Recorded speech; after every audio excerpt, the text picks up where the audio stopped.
3회차 보시겠습니다. 3회차 19페이지네요. 그죠? 1번 공인중개법령상 중개 대상에 관한 설명으로 옳은 것, 중개 대상에 관한 설명으로 옳은 거죠. 그러면 1번 점포 위치에 따른 영업상의 이점과 영업상 노하우는 중개 대상물이다. 맞나요? 뭐에 대한 얘기죠? 1번은 권리금에 대한 얘기죠. 권리금은 중개 대상물인가요? 중개 대상은 아니죠. 중개는 할 수 있나요?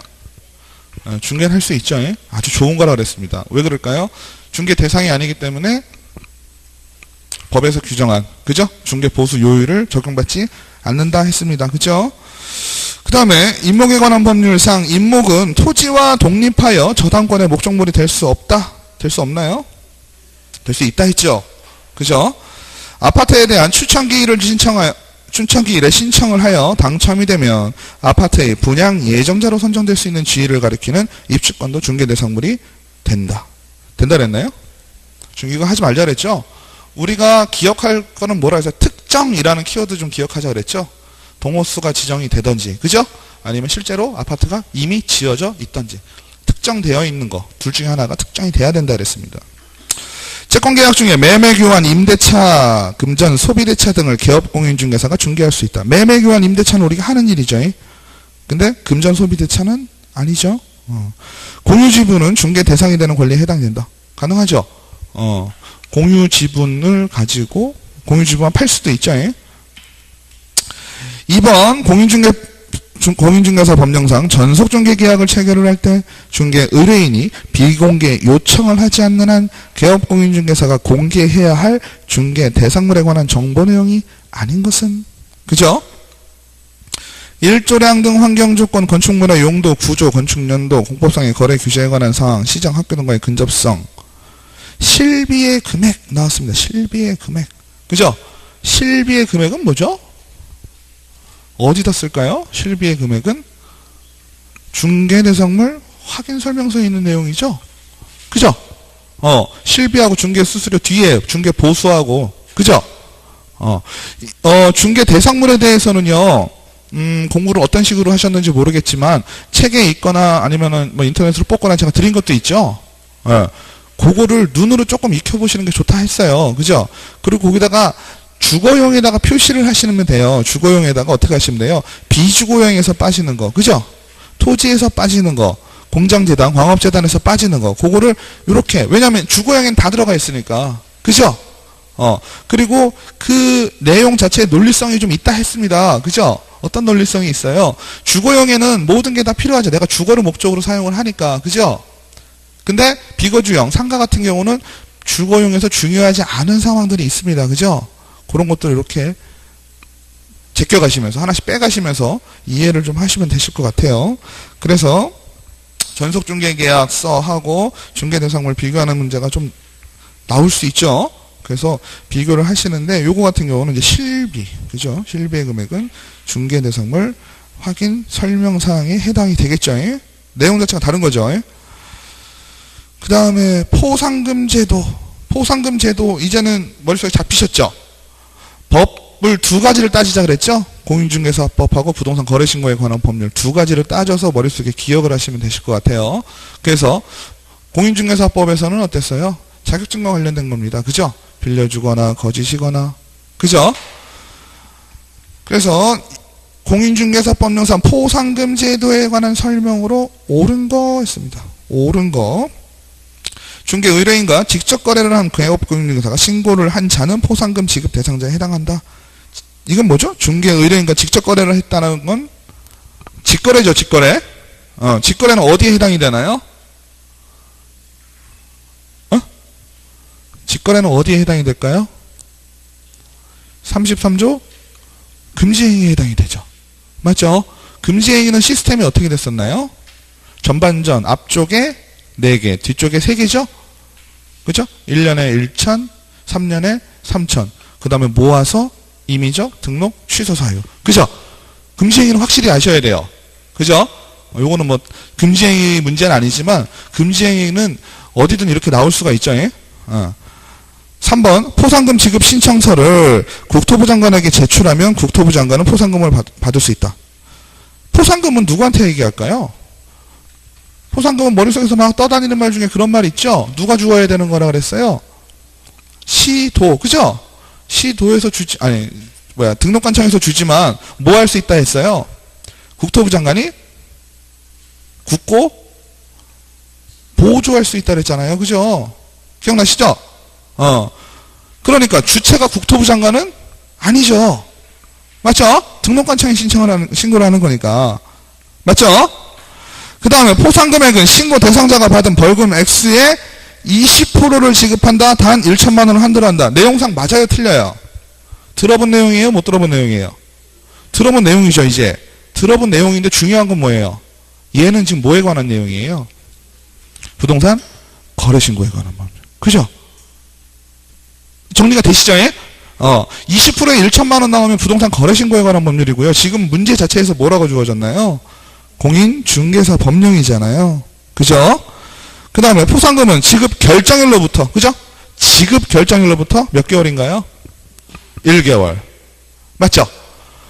그러면 2번 포상금은 해당 신고사건에 관하여 검사가 불기소 처분을 한 경우 지급하지 않는다. 이거 어떻게 하자 그랬어요? 포상금은 어쩔 때 준다 그랬나요? 누가 죄를 인정했을 때? 검사가 죄를 인정했을 때. 그죠? 검사가 죄를 인정한 거는 어디까지예요? 기소 유예까지죠. 그죠? 불기소라는 건 뭐예요? 검사 입장에서 봤을 때 죄가 없다. 그죠? 불기소랑 같은 말은 뭐예요? 무혐의 처분. 그죠? 무혐의도 말이 같이 나오면요. 그죠? 무혐의 처분을 한 경우에도 검사가 죄가 없다라고 판단을 한 거예요. 아시겠죠? 그러니까 이번 내용은 맞겠죠? 불기소 처분한 경우에는 지급하지 아니하니까 죄가 없다라고 하니까. 그죠? 선고유예 이딴 거 다 신경 쓰지 마자 그랬죠? 우리가 포커스를 둬야 되는 건 어디? 검사 입장입니다. 아시겠죠? 검사가 죄를 주는 건 아니죠. 맞죠? 검사의 구형이라는 것도 있지만 그게 확정되는 건 아니죠. 판사가 해야 되는 거지만 우리가 포상금을 받을 때는 뭐예요? 검사가 죄가 있다라고 판단을 했을 경우. 그죠? 4번 공인중개사 법령과 부동산 거래 신고 등에 관한 법령에서 규정한 과태료, 부과 처분 대상자, 부과 금액 기준, 부과권자가 바르게 연결된 거. 부과권자는 좀 쉽죠? 그죠? 부과권자는 뭐예요? 원래 그 주어진 거에 대해서 과태료를 받잖아요. 등록은 누가 하는 거예요? 등록은 등록관청에서 하죠. 그죠? 자격증은 시, 도지사가 하죠. 그죠? 그 다음에 나오는 게 뭐가 있어요? 공제사업하고, 그리고, 부동산, 거래정보망. 그죠? 협회하고 부동산 거래정보망은 두 개는 무조건 어디예요? 국토부 장관이잖아요. 그죠? 왜 그런다 그랬어요? 협회나, 그죠? 부동산 거래정보망에는 어때요? 실체가 어디 있는지 모른다 그랬죠? 지역을 어디다 둬야 될지 모른다 그랬죠? 어디든 둘 수 있으니까. 그죠? 그러니까 관리를 누가 해요? 국토부 장관이 하겠죠? 그죠? 이해되시죠? 그 다음에 중요한 건 협회 같은 경우는 예전에는 서울에 본점을 두게 돼 있으면 지금 아무 데나 둬도 되죠? 근데 지부나 지회를 두게 돼 있죠? 그러면 지부나 지회를 두면 지부나 지회는 등록관청에서 하나보다 시도지사에서 하나보다 또 이렇게 생각이 흘러갈 수 있죠? 그죠? 하지만 어때요? 지부나 지회나 다 누가? 국토부 장관이 한다. 이렇게 이해를 하시면 돼요. 아시겠죠? 그러니까 쉬워요. 등록에 관한 건 등록관청. 그죠? 자격증에 관한 건 시도지사. 나머지 협회와 부동산 거래정보망. 지정사업자는 국토부 장관. 이렇게 정리하시면 끝나요. 뒤에 건 쉬운 거예요. 그죠? 그 다음에 앞에 거. 부가처분 대상자 부과금의 기준을 좀 볼게요. 부동산 거래신고를 부동산 거래신고 공동신고를 거부한 자, 별도의 과태료를 받지 않아. 이러면 누가 신고하겠어요. 그죠? 이거 상식적으로 말이 안 되죠. 이 문제로만 본다면 우리는 이게 시험에 나온 건 아니니까 내용은 알아야 되겠죠? 어디다 해야 돼요? 공동신고니까 신고관청에다 하면 되겠죠? 얼마예요? 500만 원 이하. 그죠? 부동산 거래 신고 안 하면 500만 원 이하. 2번 자격이 취소되었으나 자격증을 반납하지 않은 기업 공인중개사. 이건 좀 가볍죠? 어차피 자격 취소됐고 내가 더 이상 뭐 할 수 있는 것도 아닌데 자격증만 안 냈을 뿐 공인중개사법에서 어떻게 해요? 보통 100만 원이죠? 맞죠? 요건 내용이 자연스러워요. 중요한 건 뭐예요? 뒤에 뭐라고 나와요? 등록관청이야. 자격증은 누구야? 시도지사잖아요. 그죠? 이렇게 풀어나가시면 되겠죠? 문제 없죠? 4번. 공제사업. 공제사업 나오면 국토부 장관이겠죠. 그죠? 협회예요, 협회. 협회 국토부 장관 맞죠? 근데 협회는 국토부 장관은 과태료가 100만 원짜리가 거의 없죠. 다 500만 원이에요. 그죠? 그러니까 500만 원. 부동산 거래 신고 사항에 누락에 따른 거래 대금 지급 증명 자료 이외의 자료를 제출하지 않은 거래 당사자. 지금 무슨 얘기예요? 부동산 거래 신고죠? 그러니까 뒤에는 누가 와야 돼요? 신고관청 와야 되겠지요? 맞죠? 3천만 원이 아니고 얼마일까요? 500만 원이겠죠? 3번. 부동산 거래 신고에 의무가 있음에도 부동산 거래 신고를 하지 않은 기업군. 이와 마찬가지죠? 신고니까 어디예요? 신고관청. 신고관청, 등록관청 어차피 똑같은 데죠? 똑같은 데지만 신고니까 신고관청, 등록은 등록관청. 이렇게 가는 거예요. 그래서 이것도 맞는 얘기죠. 500만 원. 4번은 3번이 되겠죠? 5번 공인중개사 법령상 주거용 건축물. 주거용 건축물은 풀옵션이죠. 중개대상물 확인 설명서에 모든 내용이 들어가 있다라고 우선 이해를 하고 들어가시고, 첫 번째 대상물건이 위반 건축물인지 여부는 별도로 확인하지 않아도 된다. 맞아요?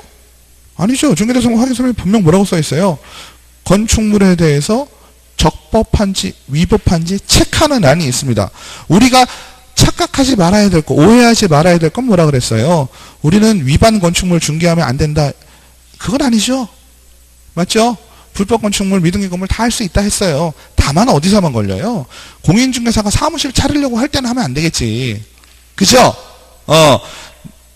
나의 거래 당사자가 공인중개사가 왔는데 나 사무실 차리려고 해요 라고 했을 경우에는 불법 건축물을 소개하면 안 되겠죠. 그죠? 아는 사람이 그러면 안 되는 거지. 이해되시죠? 그래서 위반 건축물인지 여부는 별도로 확인하지 않아도 된다가 아니라 확인 당연히 해줘야 되겠죠. 입지 조건 및 관리에 관한 사항은 매도 임대 의뢰인에게 자료를 요구하여 확인한 사항을 기재한다. 입지 조건 및 관리에 관한 사항은요. 아직 여러분들이 중개대상물 확인 설명서 어느 정도까지 이해를 하고 계신지 모르겠는데 앞장 뒷장 두 장이 있죠. 총 3장이지만. 그죠? 입지 조건과 관리에 관한 사항 어디에 있습니까? 앞장이에요, 뒷장이에요? 공인중개사의 기본 확인 사항이 있나요? 세부 확인 사항이 있나요? 응? 응? 입지 조건 및 관리에 관한 사항. 관리는 뭐예요? 맨 앞에 밑에 있지 않아요? 앞장 밑에? 관리에 관한 위탁 관리 뭐 이런 거 있지 않아요? 보고 계시죠? 밑에 있죠? 그리고 입지 조건은 뭐예요? 학교 뭐 저거 아니에요? 그죠? 앞장이죠. 앞장이라는 얘기는 뭐예요? 기본 사항이라는 얘기죠. 제가 말씀드릴 때 중개대상물 확인 설명서는 크게 3파트죠. 그죠? 첫 번째는 기본 확인 사항, 세부 확인 사항, 뒤에 중개 수수료에 대한 부분, 보수에 대한 부분. 그렇게 나눠져 있죠. 기본 확인 사항은 어떻게 하라 그랬어요? 공시되어 있는 것들, 자료 뜰 수 있는 것들 있죠? 등기부, 건축물 대장, 토지용 계획 확인원, 혹은 토지대장. 그죠? 이딴 거 보면서 이딴 거 보면서 우리가 다 쓸 수가 있잖아요. 다시 말하면 뭐예요? 공인중개사가 주인한테 물어보지 않아도 쓸 수 있는 내용이죠? 이해되시죠? 그거는 공인중개사가 확인해라라는 얘기입니다. 그러면 공인중개사가 확인하지 않아도 되는 거? 다시 얘기하면 주인한테 물어봐야 되는 거. 그거는 뭐가 돼요? 실질적인 물리적인 건물에 관한 특성이 되겠죠. 주택에 대해서. 그죠? 도배가 잘 돼 있는지, 햇빛은 잘 들어오는지, 그죠? 균열은 없는지, 뭐 이런 거 아니에요? 수도는 잘 들어오는지, 도시가스, 난방용 도시가스인지, 취사용 도시가스인지, 뭐 이런 거 물어봐야 되잖아요. 물론 이게 헷갈리는 이유는 뭐냐면 그 부분도 공인중개사가 확인하려면 할 수도 있죠. 확인하려면 할 수도 있지만 우리가 확인해야 되는 건요. 주택 자체에 관한 사항은 확인하지 않는다라고 이해하시면 편해요. 지금 얘기한 건 뭐예요? 주택의 위치, 주변에 대한 얘기죠. 지금 주택 자체에 대해서 확인한 게 아니란 얘기죠. 주택 자체에 대해서는 공인중개사가 세부 확인사항, 주택 자체에 걸려있는 공시되지 않은 권리에 관한 사항. 그죠? 이런 것들은 주인한테 물어보란 얘기죠. 임대인에게. 아시겠죠? 그러니까 지금 얘 같은 경우는 어때요? 입지 조건 및 관리에 관한 사항은 앞장 맨 밑에 나오는 부분이란 말이에요. 기본 확인 사항이죠. 이건 누가 확인해야 돼요? 공인중개사가 확인해야 되죠. 그 다음에 중개대상물 확인서면서 조금 확인하셔야 될 부분 중에 하나가 또 뭐냐면 실무에서도 그렇고요. 공시되지 않은 그죠? 물건에 걸린 사항이 있죠? 보증금 같은 거 그거 잘 써놓으셔야 돼요. 그 주변에 그것 때문에 몇 천만 원씩 물어주신 분 계세요. 경매 넘어가가지고 그거를 네가 제대로 알려줬으면 나는 그 집을 안 얻었을 거야. 이런 논리죠. 다 물어주는 건 아니지만. 그 다음에 매매의 경우 개별 공시지가 및 건물, 주택 공시가격은 기재를 생략할 수 있다. 매매가 아니죠. 임대죠. 임대일 경우에는 그 의미 없죠. 공시지가나 건축가격이 뭐 그렇게 의미가 없으니까. 그 다음에 벽면에 균열과 누수가 있는지 여부를 내 외부 시설물의 상태라는 기재다. 이게요. 요 문제가 어려운 거예요. 그죠? 5번이 어떻게 보면 되게 어려운 거예요. 이거를 뭐 우리가 맨날 그죠? 매일같이 보고 있는 게 아니잖아요. 근데 중개대상물 확인사무소 갖고 계신 분 뒤에 한번 보세요. 뒷장에. 뒷장에 보면 제가 물리적인 확인 부분 말씀드렸죠? 용수량, 도시가스 쭉 나오고 밑에 뭐가 나오냐면 벽면, 그죠? 벽이 항목이 따로 돼 있죠. 이건 좀 그래요, 문제가. 그래서 내 외부 시설물 상태가 아니라 그죠? 벽면 도배 이게 따로 나와 있어. 그죠? 따로 있죠. 좀 마음이 아파요. 이거는 뭐 어떻게 말씀드릴 수가 없어요. 어떻게 공부를 하라고, 그죠? 다른 걸로 찾아가는 방법. 요거는 두 개 중에 찍어야 되겠죠. 3번 건축물의 용도는 건축물 대장상의 용도를 기재하며 실제 용도가 다른 경우 실제 용도로 확인하여 기재한다. 이건 맞죠? 실제는 건축물 대장상에는 뭐 실제는 뭘로 사용하고 있다. 반드시 표시해줘야 되죠. 3번이 조금 요 문제 같은 경우는 다행스러운 건 3번이 명확하니까 5번을 의심이 적어도 무시할 수가 있는데 그죠? 이게 만약에 3번, 5번이 둘 다 헷갈려 버리면 아주 어려운 문제가 돼버리는 거죠. 근데 5번 같은 예문은 정말 좀 그래요. 그죠? 요런 부분도 있을 수 있다. 제가 볼 때는 요거 이제 시험 문제를 내면서 낼 수 있는 최대한 어렵게 내는 거예요. 제가 볼 땐. 6번 공인중개사 법령상 공제사업에 관한 설명으로 틀린 것은 협회는 2번 협회는 공제사업을 반드시 해야 하는 것은 아니다. 그죠? 협회가 좋아서 하는 거지 누가 강요해서 하는 거 아니죠. 공제사업이 돈이 되니까. 공제규정에는 공제사업의 범위 등 공제사업 운영에 관한 필요한 사항을 정해야 한다. 맞죠? 개업공인중개사가 자기의 중개사무소를 다른 사람에게 중개행위 장소로 제공함으로써 발생한 거래 당사자에 대한 재산상의 손해배상 책임도 공제사업에 포함된다. 애매하죠? 공제규정에 정하여야 할 책임 준비금의 적립비율은 공제사고 발생률 및 공제지급액 등 종합적으로 고려하여 공제료 수입액의 10%죠. 맞죠? 공제료 수입액의 10% 이상으로 전한다. 1번 협회가 공제사업을 하고자 하는 때에는 공제 규정을 제정하여 금융감독원장의 승인을 얻어야 된다. 금융감독원장은 자꾸 등장하면 안 되죠. 금융감독원장이 등장할 일은 거의 없죠. 그래서 1번은 명확해서 다행인데 4번 같은 경우도 어때요? 조금 생각의 여지가 좀 있을 수 있죠. 이거 내가 빌려줘서 근데 이 상황에서는 누굴 더 보호하게 되나요? 공제는 기본적으로 누구 보호하는 거예요? 거래 당사자 보호하는 거죠. 거래 당사자를 보호해야 되기 때문에 이것도 포함이 당연히 됩니다. 자, 7번. 공인중개사 법령상 국토부령으로, 이건 진짜 문제 어렵게 낸다. 그죠? 국토부령으로 정해놓은 거. 어렵게 생각하시면 한도 끝도 어렵죠. 근데 우리가 배울 때 어떻게 되냐면, 국토부 장관이 정하여 쓰는 서식, 뭐 이런 거 있죠. 국토부 장관이 등장하는 말 있잖아요. 그게 결론은 따지면 국토부 장관령이 되는 겁니다. 그죠? 우리가 법에서 정해놓은 거, 우리는 법 위주로 배우죠. 그리고 약간 디테일하게 들어가면 시행령을 배웁니다. 대통령령으로 결정된 사항들을 배우게 되죠. 맞죠? 근데 기본은 법이죠. 국토부령까지 다 일일이 세세하게 체크를 해가지고 이거를 문제를 풀 수 있는 상황은 절대 아니죠. 우리가 그거까지 확인할 거 아니에요. 이것로 뭐 축자사 덤비는 게 아니니까. 맞죠? 그러면 얘 같은 문제, 국토부령으로 정하는 것이라는 문제를 다 닥쳤을 때, 내가 맞닥뜨렸을 때 어떤 생각을 하셔야 되냐면, 국토부 장관이 하라는 거 있죠? 하라는 게 국토부 장관령으로 정하여진 거다라고 생각을 하시면 돼요. 어렵게 생각하지 마시고. 아시겠죠? 그러면 1번 중개 대상물은 뭘로 정해져 있어요?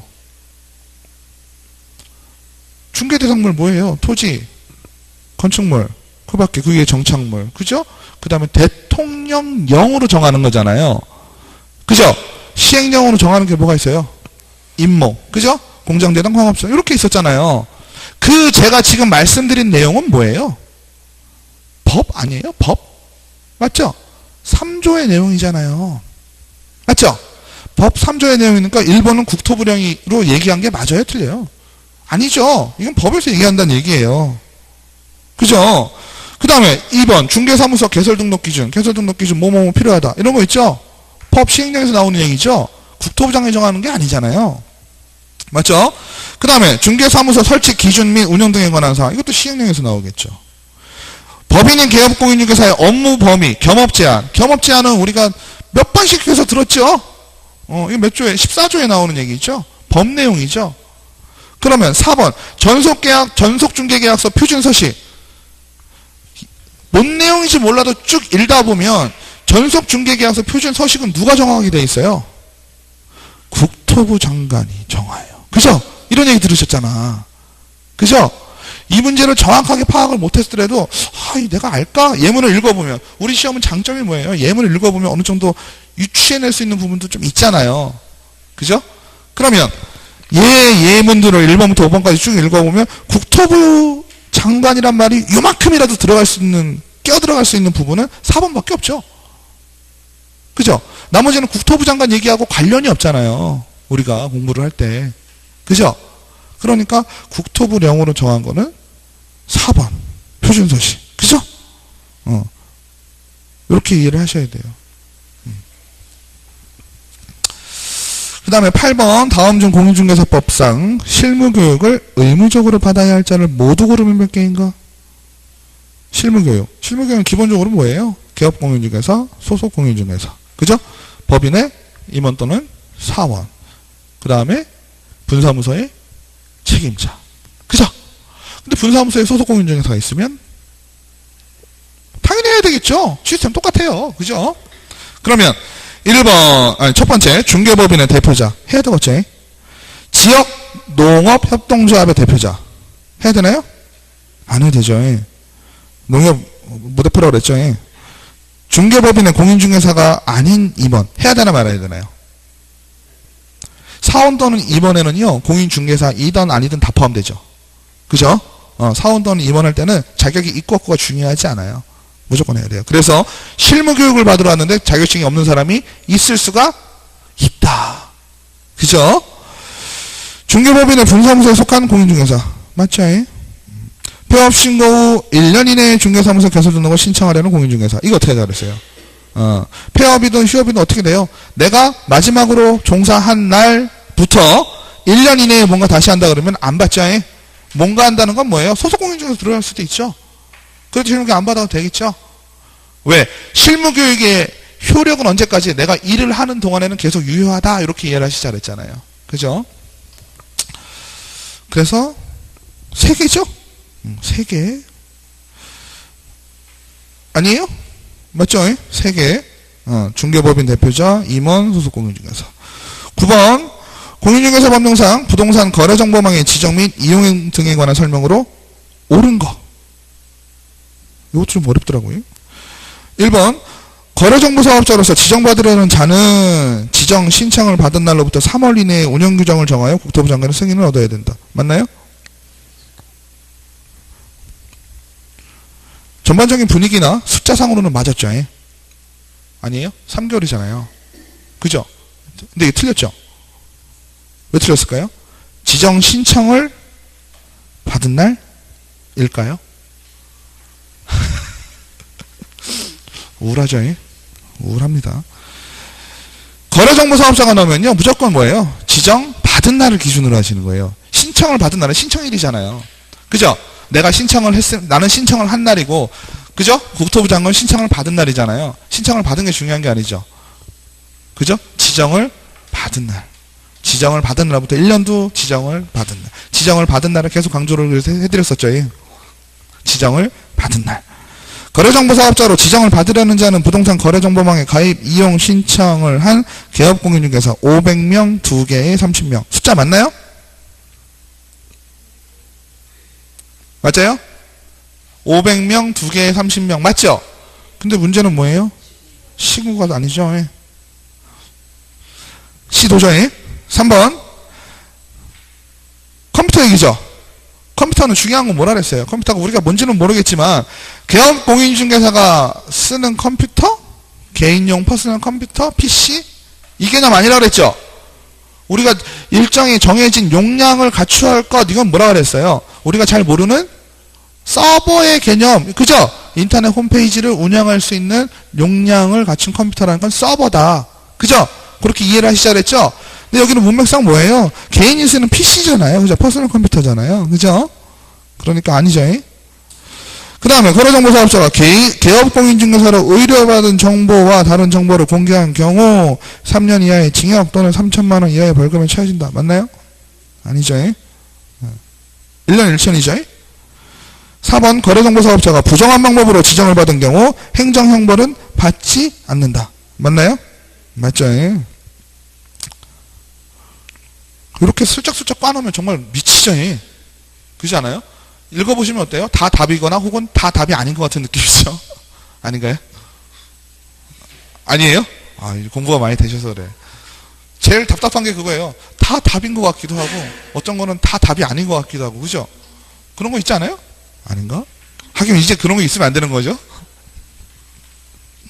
10번 갑은 2017년 7월 7일 자기 소유의 주택 매매와 관련하여 개업공인중개사 을과 유효기간 5월에 전세중개계약을 체결하였다. 공인중개사법령상 틀린 설명. 갑과 을 간의 전세중개계약의 유효기간은 합의로 달릴 수 있다 그랬죠? 3개월 기본으로 가고, 그죠? 5개월 하려면 5개월 하는 거죠. 그 다음에 전세중개계약서는 몇 년 보존하자? 3년. 갑이 비공개를 요청한 경우 을은 중개대상물에 관한 정보를 공개해서는 안 된다. 맞죠? 을은 갑에게 전세중개계약 체결 후 2주에 1회 이상. 맞죠? 요거 중요하죠? 2주에 1회 이상 어떻게? 서면으로. 그죠? 서면으로 업무 처리 상황을 통지하자라고 했습니다. 그죠? 을은 일간신문에 중개대상물에 관한 정보를 공개할 수는 없다. 공개를 할 수가 없다가 아니죠. 공개를 해야 되죠. 그죠? 11번 공인중개사 법령상 공인중개사 협회. 협회는 법인으로 하며 민법상 사단법인이다. 국토부 장관의 인가를 받아야 된다. 300인의 발기인이 있어야 된다. 그 다음에 총회의 의결 내용을 지체 없이 국토부 장관에게 보고해야 된다. 그죠? 이거 중요하죠? 총회 의결 내용은 지체 없이 해요. 지체 없이 동그라미 쳐놓으시고요. 협회에 대한 감독은 누가 한다? 국토부 장관. 시도지사 또는 등록관청이 할 수 있다. 맞나요? 아니죠? 협회는 무조건 누가 해라? 국토부 장관. 그죠? 이런 문제는 쉽게 맞추셔야 되겠죠? 12번 공인중개사 법령상 다음 괄호안에 들어갈 내용을 순서대로 옳게 연결한 거. 개업공인중개사는 3월을 어떻게 해야 한다 그랬어요? 3월을 초과하여, 그죠? 3월을 초과하여 휴업을 하고자 하는 때에는, 그죠? 그 사실을 등록관청에게 신고해야 되고, 개업공인중개사는 등록관청에 폐업 사실을 신고한 경우 어떻게? 지체 없이, 그죠? 지체 없이 간판을 철거하여야 한다. 그죠? 요거는 어떻게 하시면 될까요? 말을 좀 넣어보면 되겠죠? 그죠? 말을 좀 넣어보면 가장 자연스러운 게 오늘 공부가 되셔서 가장 자연스러운 게 있으실 거예요. 13번 공인중개사 법령과 공인중개사 매수신청 대리인 등록 등에 관한 규칙에 관한 설명으로 틀린 거. 1번 업무 보증의 설정은 중개사무소 등록 요건은 아니지만 매수신청 대리인 등록 요건에는 해당이 된다. 맞나요? 이거는 어떻게 이해를 하시자 그랬어요? 업무 보증은요, 이렇게 생각하세요. 자, 보세요. 업무 보증은요, 공인중개사법이나, 그죠? 우리 관련법, 공인중개사에 대해서 상당히, 남을 위해서 드는 이 보험을 중요하게 생각을 해요. 왜 그런다 그랬어요? 이 법이란, 이 관련 법들은요, 개업공인중개사를 위한 법이지만, 나를 위하는 게 아니라 거래 당사자를 더 위한다 했잖아요. 그러면 공제는 최대한 많이 빨리 들 수 있게 해주는 게 이 법의 취지라고 보시면 돼요. 그죠? 근데 재밌는 건 뭐냐면요. 공제라고 하는 것은 개업 공인중개사의 지위에 있을 때만 가입이 가능한 거예요. 맞죠? 그러니까 개업 공인중개사가 된 상황에서만 공제 가입이 가능하기 때문에 매수실전 대리인은 기본적으로 전제가 뭐예요? 개업 공인중개사일 것 했잖아요. 그러니까 매수실전 대리인은 당연히 공제를 먼저 들고 신청할 수가 있다는 얘기지. 이해되시죠? 비슷한 아이가 뭐가 있어요? 분사무소 있잖아요. 그죠? 분사무소도 어때요? 분사무소도 기본 주된 사무소가 만들어지고 난 후에 분사무소를 만드는 거지, 분사무소를 먼저 만드는 게 아니잖아요. 그럼 주된 사무소가 이미 뭐가 되어 있어요? 개업 공인중개사이잖아요. 법인이더라도 법인인 개업 공인중개사잖아요. 그러니까 분사무소를 할 때 업무 보증을 먼저 할 수 있어요, 없어요? 할 수 있죠. 그죠? 마음 같아서는요, 개업 공인중개사가 될 때 있잖아요, 공제를 먼저 들라고 하고 싶은 거예요. 하고 싶지만 어때요? 개업공인중개사가 되기 전, 서면통지 받기 전에는 난 가입 자체를 할 수가 없거든. 개업공인중개사가 아니기 때문에. 그렇게 이해를 하시자고요. 아시겠죠? 그러니까 매수신청 대리인이나 법인인 개업공인중개사의 분사무소는 어때요? 이미 개업공인중개사가 추가로 드는 거잖아요. 말하자면 추가로 드는 거니까 나는 개업공인중개사의 지위니까 당연히 공제를 들 수 있죠. 그러니까 들고 해라. 드는 것을 등록 요건으로 하는 것이죠. 이해되시죠? 그래서 3번 개업공인중개사가 매수신청 대리를 위임받은 경우 대상물의 경제적 가치에 대하여 위임인에게 성실 정확하게 설명하여야 한다. 맞나요? 맞죠? 개업공인중개사가 매수신청 대리 위임계약을 체결한 경우 그 대상물의 확인 설명서를 4번을 사건카드에 철하여 5년간 보존하여야 한다. 그 다음에 중개업과 매수신청 대리의 경우 법인인 개업공인중개사가 손해배상 책임을 보장하기 위한 보증을 설정한 금액은 같다. 맞죠? 중개업하고 매수신청 대리 각각 똑같이 1억, 2억씩 했잖아요. 그렇죠? 2번 매수신청 대리인의 등록의 경우 실무교육은 시도지사가 실시기간에 해당된다. 매수신청 대리인은 어디하고 관련되어 있었어요? 법원하고 관련이 되어 있었죠? 그러니까 법원에서 해야 되겠죠. 법원에서 지정하는 기관에서 하는 거죠. 시도지사가 실시기간은 아닌 게 되는 거죠. 14번 공인중개사 법령상 중개사무소 개설 등록을 반드시 취소하는 거. 그죠? 반드시 취소하는 거니까 우리 알아듣는 말로 뭐예요? 절대적 등록 취소 사유죠. 1번 직거래 절대적이에요. 절대적은 솔직히 저거밖에 없죠. 자격증에 관련된 겁니다. 그죠? 거짓, 빌리거나. 그죠? 뭐 2번 양벌 규정 볼 것도 없죠. 거래금액 이중계약서죠. 볼 것도 없죠. 5번 임시중개시설물 볼 것도 없죠. 4번 다른 사람에게 자기의 성명을 사용하여 중개 업무를 하게 한 경우. 그죠? 이런 경우에 어때요? 절대적 등록 취소 사유. 그죠? 15번도 진짜 무지 어렵게 됐죠. 장담하건데 이거 안 나와요. 욕먹어요. 이건 15회 문제 같은 느낌이에요. 그죠? 아, 이게요? 네? 자격정지 6월이 맞냐는 얘기를 물어보는 거예요. 자격정지는 6월이 있고 3월이 있고 제가 나눠드린 표에 보면 또 3월짜리가 있고 6월짜리가 있고 막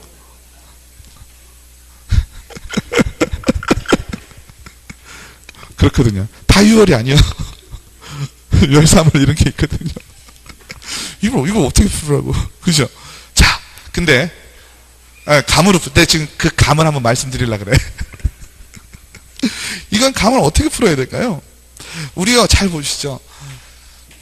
우리가 행정 처분을 받을 때요, 보면 개업공인중개사는 가지고 있는 게 자격증과 등록증입니다. 그죠? 소속공인중개사는 자격증밖에 없죠.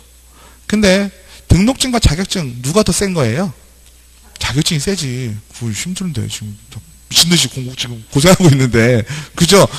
등록증은 언제든지 막말로 등록 취소당하면 3년간 잘 쉬면 돼요. 그죠? 자격증은 다시는 안 해, 나는. 그죠? 이해되시죠?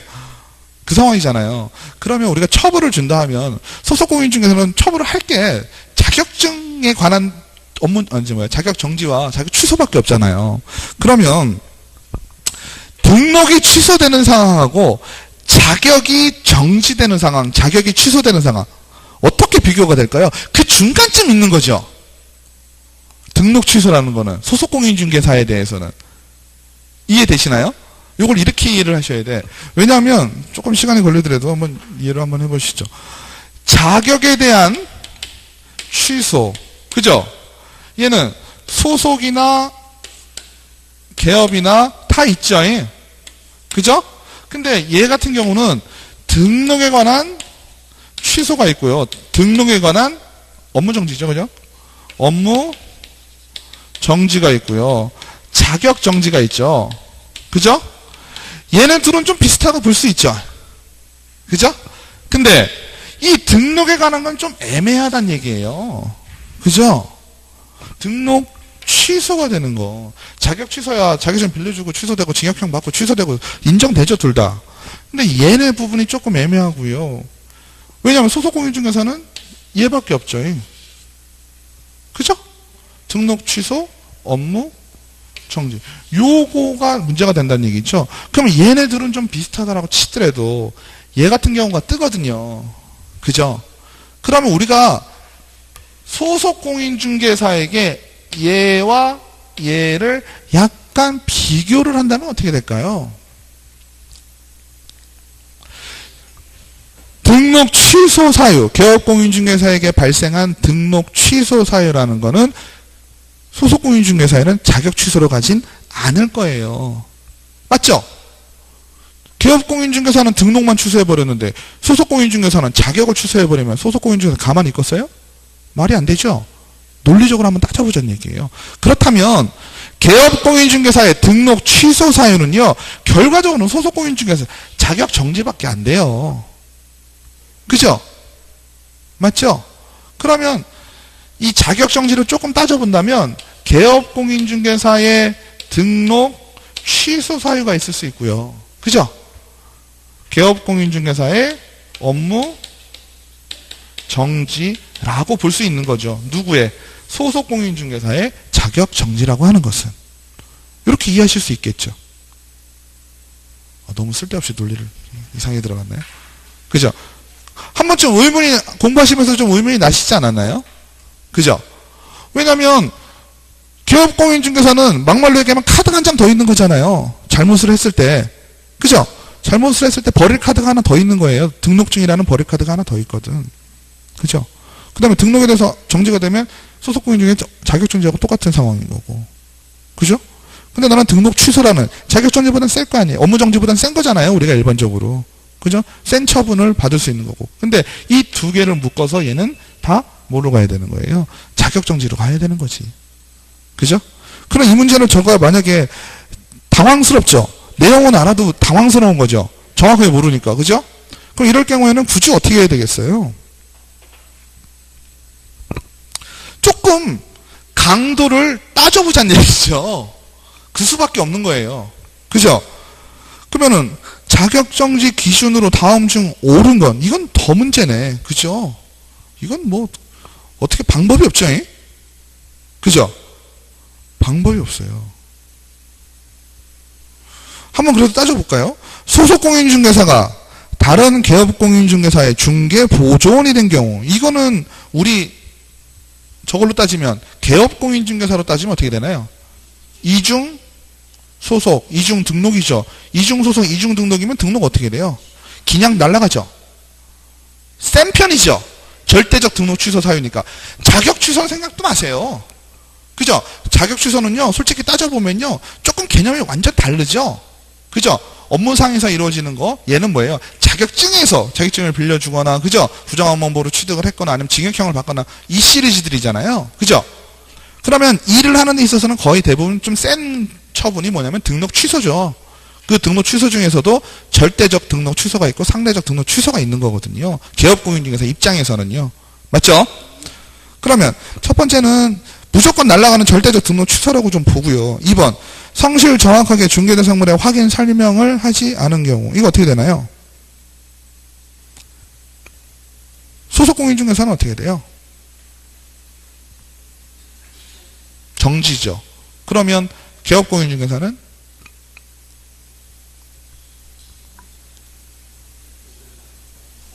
업무정지죠. 업무정지죠. 네. 확인 설명을 하지 않은 경우, 자료를 제출하지 않은 경우 500만 원. 그죠? 업무정지 시리즈 중에 설명을 제대로 하지 않았을 경우에는 개업공인중개사는 500만 원이죠. 유일한 몇 개 안 되는 500만 원. 그죠? 그러면 500만 원 과태료, 얘는 업무정지. 그 다음에 거래 당사자의 쌍방을 대리했다. 쌍방 대리는 뭐예요? 금지행위죠. 금지행위는 어떻게 돼요? 그죠? 등록 취소죠. 임의적 등록 취소죠. 그 다음에 등록하지 않은 인정을 사용한 경우 어떻게 되나요? 업무정지죠. 당해 중개행위를 하고도 거래계약서에 서명 및 날인을 하지 않은 경우 정지죠. 그죠? 그러면 굳이 따지자면 여기서 취소 사유는 어떤 거예요?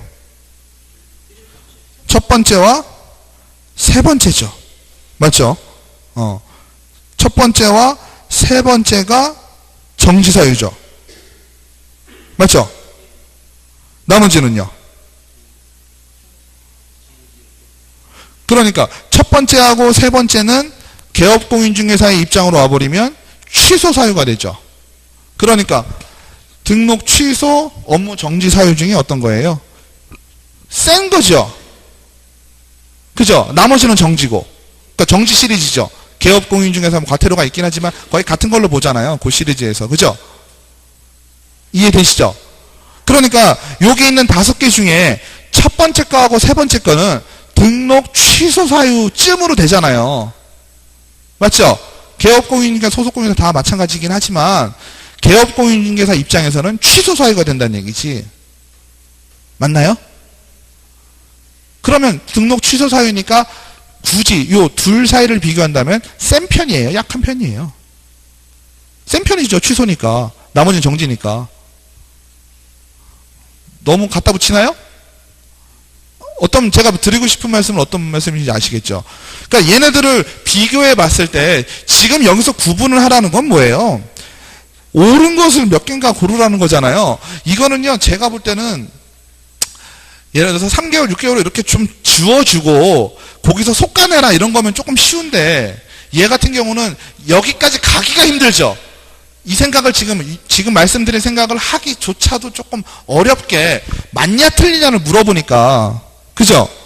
조금 어렵긴 한데 이거를 찍는다라고 하면 5개를 읽어보시고요. 얘네들이 이렇게 분리가 된다면 그래도 좀 찍을 수 있는 그게 된다는 얘기죠. 이 문제 같은 경우는 시간 낭비라고 생각하지 마시고요.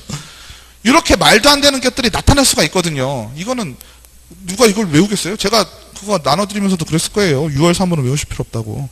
그죠? 기억도 안 나시잖아. 그런 게 있었는지도. 그죠? 이거는 좀 그래요. 네?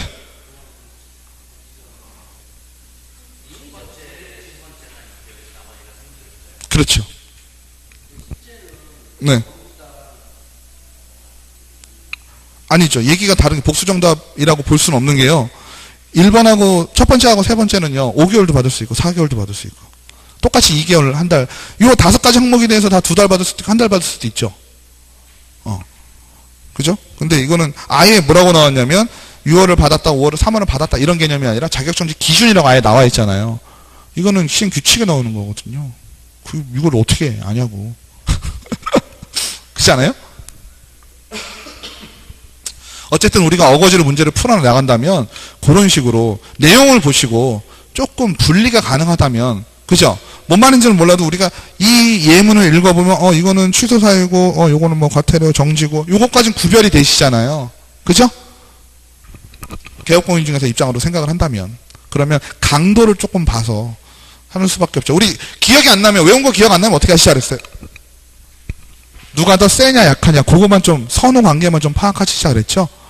내용을 읽어보시고 16번 공인중개사 법령상 중개업의 휴업에 관한 설명으로 틀린 거 중개사무소 개설 등록 후 업무를 개시하지 않은 것은 휴업에 포함된다. 맞나요? 맞죠? 휴업 신고와 폐업 신고 중 중개사무소 등록증 원본을 첨부해야 된다. 휴업할 때도 원본 내야 되나요? 내야 되죠. 그래서 방문 신고만 가능하다 했어요. 인터넷 안 되고요. 중개사무소 재개 신고를 받은 등록관청은 반납받은 중개사무소 등록증을 즉시 반환해야 된다. 맞나요? 다시 하겠다고 한 거죠? 갖고 있는 거 바로 줘야죠. 휴업 신고를 받은 등록관청은 그 사실을 다음 달 10일까지 공인중개사 협회에 통보해야 된다. 협회 통보하는 건 무조건 한 달치 모아가지고 다음 달 10일이죠. 휴업 기간에 변경 신고를 한 경우 중개 등록증 사본을 첨부해야 된다. 사본을 냈는데 뭘 어떻게 내? 그죠? 원본을 내버렸구만. 뭐 사본이 있을 수도 있지만. 공인중개사 법령상 인장 등록에 관한 설명으로 옳은 것. 법인이 아닌 법인이 아닌 개업 공인중개사가 등록할 인장은 원칙적으로 가로 세로 얼마였어요? 7에서 30이죠? 7에서 30. 분사무소에 사용할 인장의 경우 상업등기 규칙에 따라서 누가 보증한 거예요? 법인이에요? 대표자예요? 대표자가 보증하는 거라고 그랬죠. 대표자가 보증하는 인장. 개업공인중개사의 인장 등록 신고는 등록 신청과 같이 해야 된다. 같이 할 수 있다. 개업공인중개사가 등록하지 않은 인장을 사용한 경우 과태료예요? 등록하지 않은 인장 사용한 거는 조금 심한 거죠. 과태료 수준으로 끝날 게 아니죠. 업무정지입니다. 법인인 개업공인중개사는 상업등기 규칙에 따라 신고한 법인의 인장을 등록해야 된다. 요건 내용 아시죠? 상업등기 규칙은 뭐예요? 등기소에, 그죠? 법인은 인감을 등록하게 되어 있습니다. 그 인감 그냥 그대로 쓰란 얘기죠? 그래가지고 사이즈 같은 게 상관이 없다 그랬죠? 등록할 때 거기에 사이즈가 있으면 거기 기준 따르는 거지 우리 법인 내용이 없다 그랬어요. 아시겠죠? 공인중개사 법령상 벌칙에 관한 설명으로 틀린 거. 개업공인중개사에게 행정처분과 과태료를 병과할 수 없다. 맞나요? 행정처분하고 과태료 병과할 수 없다. 맞나요? 맞죠? 행정처분하고 과태료 둘 다 어디서 하는 거예요? 등록관청에서 하는 거죠. 등록관청에서 한 대 때리고 또 때리진 않아요. 맞죠? 근데 예외가 있죠. 개업공인중개사는 예외가 없고요. 그죠? 우리가 배운 것 중에 한 팀 있어요. 한 팀. 한 팀 누구예요? 거래정보사업자. 그죠? 거래정보사업자는 지정 취소당하고 과태료도 받을 수 있죠. 그 다음에 3번이 그 얘기고요. 4번 개업공인중개사에게 행정처분과 행정형벌을 병과할 수 있다. 이건 뭐 아시는 내용이잖아요. 그죠? 취소 당하고 1년에 1천, 3년에 3천 받죠. 개업공인중개사가 중개보조원의 위반 행위로 양벌 규정에 의하여 300만원 이상의 벌금형을 받은 경우 이 법상 300만원 이상의 벌금을 선고를 받고 3년의 경과되지 아니한 자에 해당되지 않는다. 그죠? 양벌 규정에 의해서 양벌 규정은 뭐예요? 그죠? 내 잘못 아니죠. 내 잘못 아닌데 3년에 3천이면 그 뒤에 따라오는 놈. 그죠? 뒤에 따라오는 놈 내가 같이 받은 거죠? 이거는 결격에 해당되지 않는다 했어요. 양벌 규정은. 그죠? 그러니까 얘는 상관없죠. 양벌 규정은 고용인의 과태료 부과 대상인 행위를 한 경우에도 적용된다. 양벌 규정은 과태료가 아니라 뭐예요? 그죠? 행정, 형벌이죠. 공인중개사 법령상 개업공인중개사 손해배상 책임 등에 관한 설명으로 옳은 거. 1번 중개 의뢰인에 대한 손해배상 책임을 보장하기 위한 업무 보증의 설정은 중개 업무를 개시한 후 즉시 해야 된다. 읽어보면 맞는 말일 것 같잖아요. 그죠? 업무 보증 언제 하시라고 그랬어요? 개시 전이라고 하면 안 되겠죠? 뭐라 그래야 될까요? 그죠? 개시 전, 개시한 때 어떻게 해야 될까요? 개시한 때. 그러니까 시기상으로 본다면 어때요? 항상 업무 보증을 하고 일을 해야 되죠. 지금은 뭐예요? 한 후 즉시니까 중개 업무를 하고 나서 한 중개 업무보다 뒤죠. 중개 업무보다 전. 그죠? 시기상으로.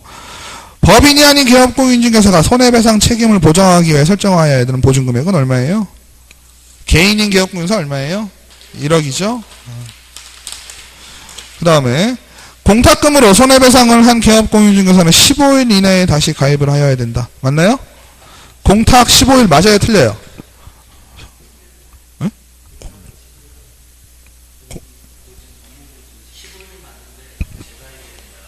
그렇죠. 공탁 15일은 맞는 말이죠. 공탁 15일은 키워드로 따지면 맞죠. 근데 재가입을 하는 것이 아니고 뭐예요? 손해배상을 한 만큼 다시 보전해야 되는 거죠. 그 보전은 얼마만큼? 15일 이내에 해란 얘기죠. 맞죠? 공제 같은 경우는 재가입이지만 공제는 그죠? 한번 물어주면 끝나고 다시 가입해야 된다 그랬잖아요. 공탁은 그게 아니죠. 내가 해놓은 1억이었으면 3천만 원 물어줬으면 3천만 원 채워넣기만 하면 되는 거죠. 지역 농업협동조합이 부동산 중개업을 하는 때에는 별도의 업무 보장을 설정하지 않아도 된다. 맞아요? 나머지 것들도 특수법인들도 다 해야 되죠. 다만 농협은 얼마예요? 1,000만 원. 그죠? 농협은 금액이 작을 뿐이에요. 개업공인중개사의 손해배상 의무는 중개 의뢰인이 개업공인중개사에게 소정의 보수를 지급하지 아니하였다고 해서 당연히 소멸되는 것은 아니다. 아주 훌륭한 말이죠. 그죠? 돈을 받건 안 받건 보수를 받았건 안 받았건 그죠? 내가 내 이름 들어갔으면 책임은 다 지는 겁니다. 요즘 저거 나오고 있죠? 무슨 부동산 벤처 해가지고 주인한테만 받고 그죠? 매수인에게는 안 받아 이래가지고 강남에까지 진출했는데 강남에 있는 공인중개사들 우르르 몰려가지고 피켓 들고 시위하고 그죠? 안 받아도 상관은 없어요. 단 책임은 집니다. 그죠? 공인중개사법령상 중개 보수에 관한 설명으로 옳은 것은 교환계약인 경우 보충금을 교환대상 중개대상물 중 큰 중개대상물의 가액에 더해 거래금액을 산정한다. 이러면 고맙겠죠. 이건 무슨 얘기인가요? 교환계약 1억짜리하고 3억짜리는 보충금이 2억이 남잖아요. 그죠? 그 2억을 어디다 더하라는 얘기예요. 큰 거에 더하라 그러니까 결국 얼마짜리 되는 거예요? 5억대라는 거죠? 이거는 다 해봐야 1억하고 3억은 4억인데 보충금이니까 5억이 돼가지고 좋겠죠. 동일한 중개대상물에 대하여 동일한 당사자 간의 매매와 임대차가 동일 기회, 이 동일이란 말이 자꾸 필요하죠, 우리에게. 그죠? 동일 당사자, 동일 기회, 동일 중개대상물. 세 가지가 맞아야 되죠. 임대차 계약에 관한 거래금액으로 하여 계산한다. 임대차. 아무리 임대차가 매매보다 클 수는 없겠죠. 그죠? 임대차가 아니라 큰 거, 매매. 그죠? 주택 외의 중개대상물의 중개보수는 국토교통부이 정하는 범위에서 시도 조례로 정한다. 맞나요?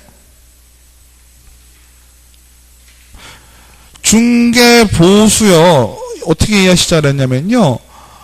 큰 틀에서요. 주택과 주택 아닌 거 오피스텔 이 정도로 보시자 그랬어요. 그죠?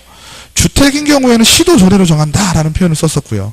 전반적인 틀에서는 국토부 장관이 0.9% 이내로 정하게 돼 있어서 죽었다 깨어나도 어때요? 다시 태어나도 0.9%를 넘을 수가 없어요. 그죠? 근데 주택 같은 경우는 시도 조례로 정해놓기 때문에 금액에 따라 달라진다. 그죠? 또 우리에겐 고마운 건 시도 조례로 정해놓으니까 어떻게 된다? 외울 필요는 없다. 시도마다 다른데 우리 시험 보는 사람은 다 전국에서 보니까. 그죠? 우리가 기억해야 될 건 뭐예요? 국토부 장관이 정해놓은 것만 기억해 놓으시면 돼. 그럼 국토부 장관이 정해놓은 거는 주택 외란 말이죠. 그죠? 그럼 주택 아닌 거 0.9%로 그냥 기억하시면 되고 오피스텔은 어떻게 기억하시면 돼요? 0.5, 0.4.